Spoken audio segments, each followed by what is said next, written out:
राष्ट्रवादी काँग्रेस पक्षाच्या वतीनं शुक्रवारी या ठिकाणी काही आले होते. त्या दिवशी थोडी क्युरी काढून बराच वेळ ती आमचे सगळे सदस्य थांबले होते.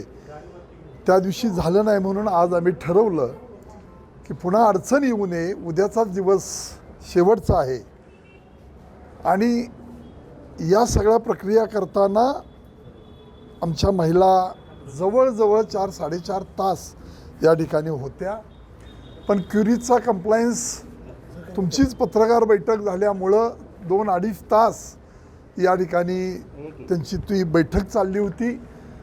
आज पुन्हा काही अडचण येऊ नये, सत्तेचा दुरुपयोग करून इथं पुन्हा कोणी यंत्रणा वापरू नये म्हणून आम्ही सगळी मंडळी, अजितराव घोरपडे सरकार, शिवाजीराव नाईक साहेब, विलासराव जगताप, या ठिकाणी उपस्थित असलेले राजेंद्र अण्णा, ही सगळी मंडळी आम्ही भेटायला आलो.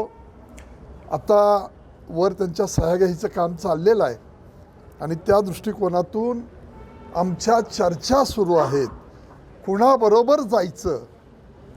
आणि पूर्वीपासून थोडी आम्ही मागणी करतोय की आम्हाला अध्यक्षपद दिलं तर जरा बरं होईल. दुर्दैवानं अतिशय दुःखद घटना घडली. राष्ट्रीय अध्यक्ष अजितदादा यांची दुर्घटनेमध्ये दुर्घटना घडली आणि म्हणून आम्ही ती मागणी केलेली आहे. ती मागणी आमची अजूनही कायम आहे आणि वाटाघाटी या 2-3 दिवसामध्ये होतील एवढं निश्चित. 2 ते 3 वेळा आपण या ठिकाणी आलेला आहात, पण आपल्याला त्यांनी जुमानलं नाही. तरीसुद्धा शेवटी आपला सगळ्या दिग्गजाने इथं यावं लागलं आणि आज आपलं फायनल झालं. तुमचा पाठिंबा भाजपला नव्हता म्हणून त्यात सुट्टी काढण्यात असं म्हणणं प्रशासनावर पूर्ण आरोप केल्यासारखं होईल. पण आम्हाला शंका वाटत होती म्हणून आम्ही सगळे आलो. आज आणि काही काढू नये म्हणून आम्ही सगळे आलो आणि याचा भाग भाजपला पाठिंबा आहे नाही. तुम्ही सगळे पत्रकार मंडळी आहात, त्यामुळे आमच्या चर्चा चालू आहेत. आम्ही सगळे बसून सामुदायिक नेतृत्व करतोय. सामुदायिक नेतृत्वानं आम्ही तो निर्णय घेणार आहे आणि अशी कोणतीही परिस्थिती, भीती, दबाव किंवा कोणाला काहीतरी प्रेशराईज असं काही होणार नाही. सगळे मुरलेले पैलवान आहेत. गेले 30-35, 40 वर्ष यांनी राजकारण केले. तेव्हा असं कोणाला दबायचं किंवा कोणाला काही वेगळं व्हायचं अशी काही निश्चित भूमिका होणार नाही.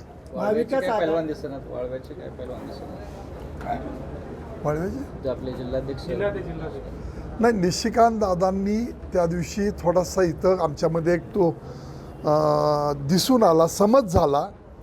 ठरलं होतं असं की नाईक साहेबांच्या सुनेंना आपण त्यांना गटनेतेपद दिलेलं होतं त्या मीटिंगमध्ये, बरोबर का सरकार.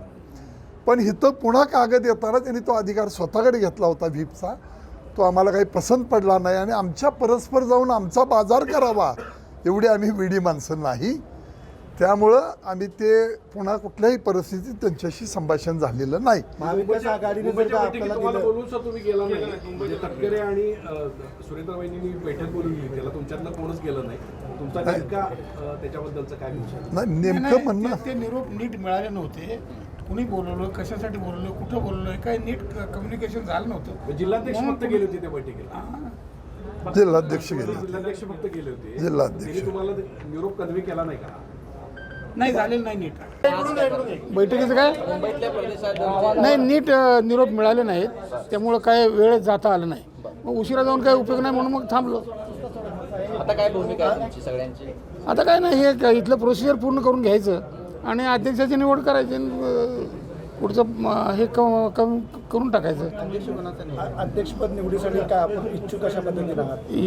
अध्यक्ष निवडीसाठी आमचं आता एकमत होईल आज आणि आम्हाला अध्यक्षपद मिळावं अशी मागणी केलेली आहे आधीच. भाजप म्हणते अजून आमचाच अध्यक्ष होईल, काल म्हणते चंद्रकांत दादा. लोकशाही आहे ना, म्हणायला परवानगी आहे, करायला परवानगी नाही. त्यांनी आधी एकदा सांगितलं होतं सरकार की एक नावं घ्या बरं. ते आधी म्हणत होते व्हीपचा अधिकार डावलला की लगेच कारवाई होते. परत त्यांनी आता असं सांगितलं की मी कायदा समजून सांगायचा त्यांना प्रयत्न केला. आता सल्ला देणार म्हणजे जरा मऊ झाले. का झाले बरं? तुम्ही बरेच वर्ष पत्रकारिता करताय, का झाले असावेत?